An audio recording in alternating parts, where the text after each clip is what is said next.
بسم اللہ الرحمن الرحیم۔ السلام علیکم۔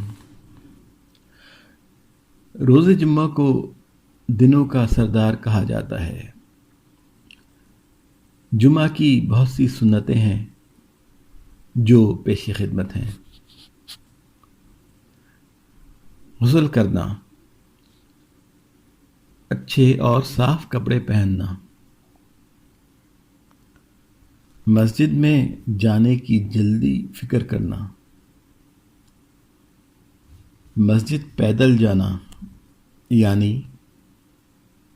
ترجیحاً پیدل سفر کیا جائے نماز کے لیے جانے کا، امام کے قریب بیٹھنے کی کوشش کرنا، اور یہ اسی وقت ممکن ہے جب آپ جلدی جائیں گے، لیکن اگر صفحے پر ہیں تو لوگوں کی گردنیں پھاند کر آگے نہ بڑھنا، کوئی فضول کام نہ کرنا یعنی مثلاً اپنے کپڑوں سے یا بالوں سے لہو لب نہ کرنا، یہ بالخصوص نماز کے دوران کے لیے کہا گیا ہے۔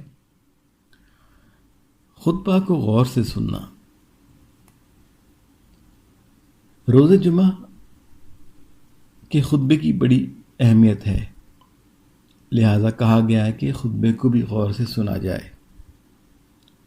علاوہ ازیں جمعہ کے دن سورہ کہف پڑھے گا، اس کے لیے عرش کے نیچے سے آسمان کے برابر بلند ایک نور ظاہر ہوگا جو قیامت کے اندھیرے میں اس کے کام آئے گا، اور اس جمعہ سے پہلے جمعہ کے تمام خطا یا صغیرہ اس کے معاف ہو جائیں گے۔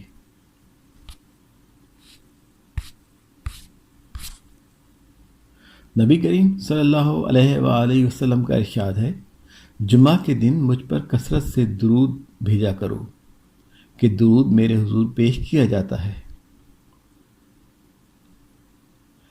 روایت میں کہا گیا ہے کہ کم سے کم 100 بار اور ترجیحاً 1000 بار درود پڑھا جائے۔ اس کے علاوہ 100 بار سورہ توحید اور 100 بار استغفار کا بھی ذکر کیا گیا ہے۔ جمعہ کے دن بالوں میں تیل لگانا اور خوشبو یا عطر کا استعمال کرنا بھی مسنون ہے۔ اللہم صلی علی محمد و آل محمد وعجل فرجہم ولعن اعدائہم۔